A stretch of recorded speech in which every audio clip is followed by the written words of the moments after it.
pandemic, but there are plenty still happening in a COVID-safe way across the county. We just heard from Lullingstone, Castle and Garden. Well, Halloween isn't just for children and families, it's also for the pets as well. Jo Nutkins is a dog trainer. Welcome to the show, Jo. Hello Anna, how are you?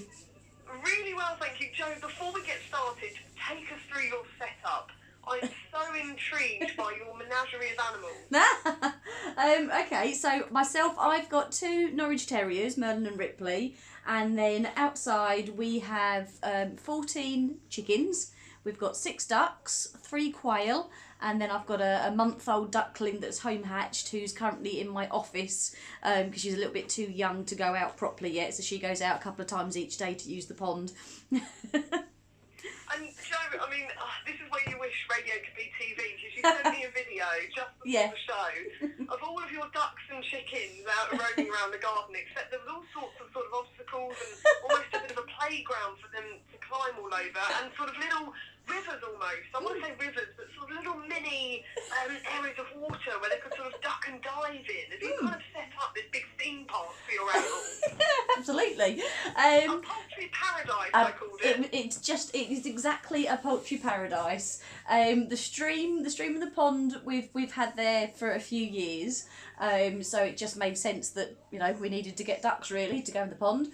And the rest of the equipment that's out there, I do actually, as well as training my dogs, and then they do all sorts of obstacle courses and things, I do actually do stuff with the chickens as well. So they follow my hand cue, and they'll go up ramps and through tunnels and things like that, and then they get some nice toasted maize at the end of it for their troubles.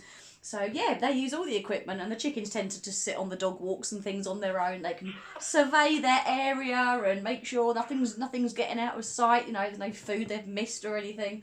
So yeah, they have a great time. That is brilliant. Jo, can any chicken take part, or does it have to be a certain breed? Because, you know, chickens often get a bad reputation for being a bird brain.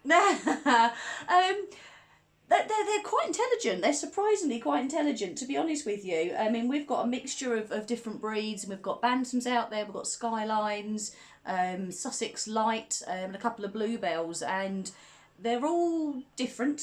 They all pick it up in different ways. If you just Do you have to train them from chicks as well? No, not necessarily. No, we've had some of ours. We've got rescue hens out there as well. So we've had 6 rescue hens that we brought home in May. So they were 18 months, so technically adults. And at the end of their sort of laying period, where they were originally. And they've all learnt to do all the same bits and tricks that all the others do. One of the hens has even started doing one that I call a snoot, which is one I do with dogs, where you teach dogs to put their nose through your hands and fingers to make a circle, and you ask them to snoot, they put their nose through. Well, the chickens do that. If I hold up a little tiny, like a little ring, a toy ring, and ask them to snoot, they stick their beaks through.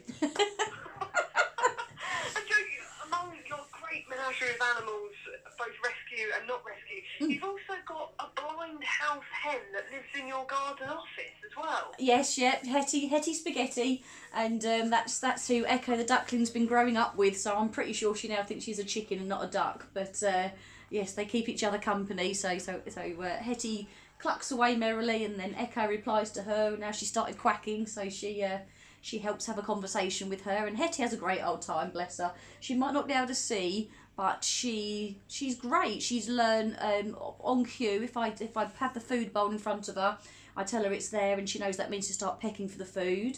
If I tell her it's water, then she knows not to try and eat it, but just to gently peck and get the water out of the water bowl. She knows if I'm going to pick her up, to tell her pick up, and she'll sit there, and I groom her with a toothbrush. Because she can't groom herself properly. But yeah, she's great. She came on holiday with us in September. We had a couple of days away, and she came with us and the terriers, and we all had a great time. So yeah, She went with you on holiday. Where did you go?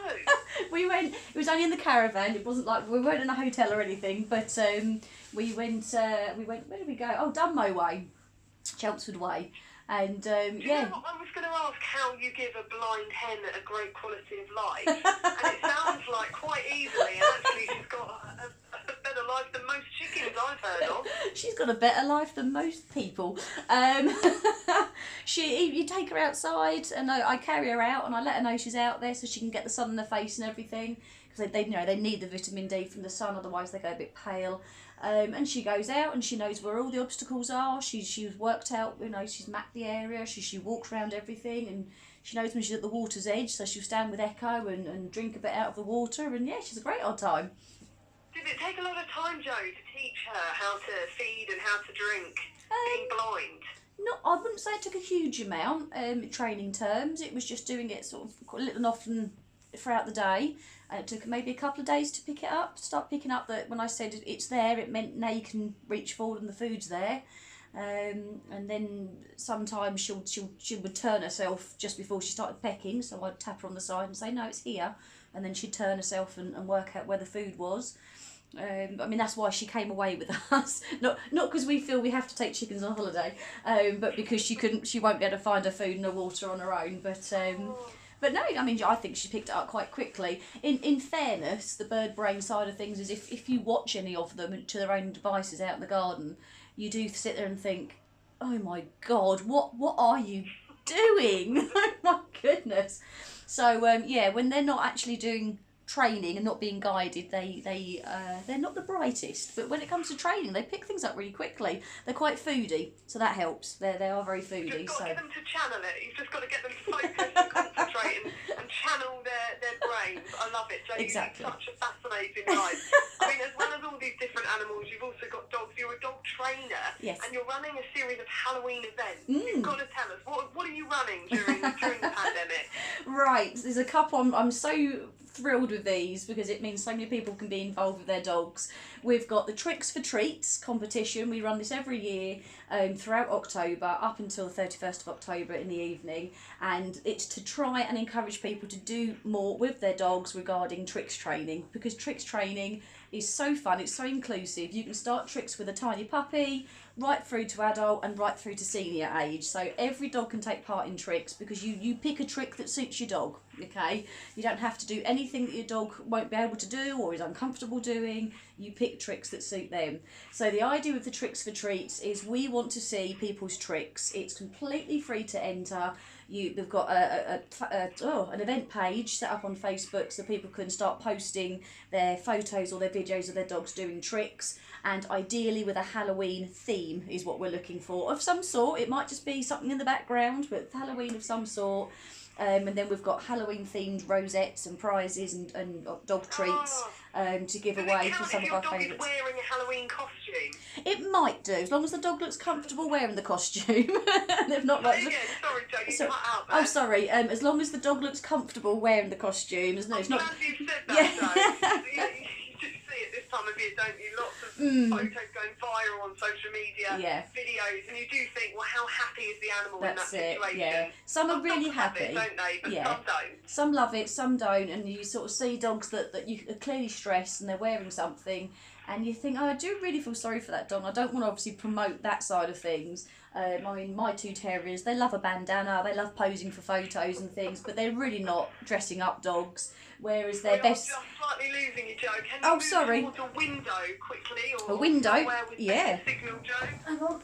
Right. Tell me about my chihuahua. Is that better? Yeah. Used to love our little gorgeous chihuahua. He used to love a costume, whether it be a hat, a bandana. And we never actually forced him to wear a costume. He would actually jump up to wear it. He absolutely loved to perform to us, to the family. But it's so important that you take every dog's individual needs into account, isn't it? Absolutely. Are you also running in-person workshops as well for Halloween? We are, yes. We've got on Saturday coming. We've got an in-person tricks workshop again. So 2 hours in the afternoon. It's tricks, but again Halloween themed. So we've got all sorts of props. We've got pumpkins. We've got all sorts of bits and pieces to teach dogs to do different tricks using those props as well. And we've got a few dogs, real different breeds, signed up for that.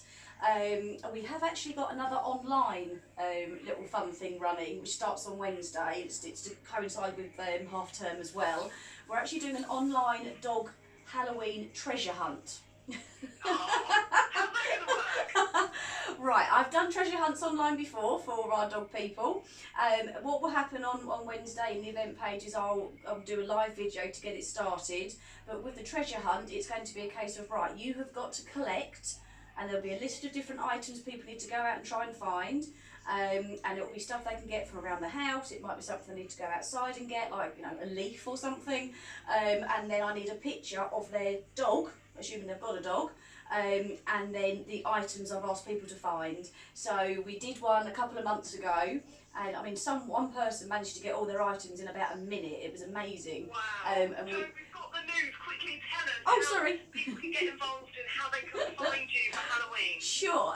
So if you go onto Facebook, onto Dog Training for Essex and Suffolk, and our page is on there in the events, you'll see all the different events are on there, or our website, www.dogtraining-essex-suffolk.co.uk, and we'll be able to guide you through, and everyone is welcome to take part. We want loads of people to take part with their dogs and have a great time. Jo, thank you. You're very welcome. Brilliant talking to you on the show. Come on again. Definitely, yes, please. BBC News update at 5 o'clock. I'm Catherine White. Police are dealing with an ongoing incident on board an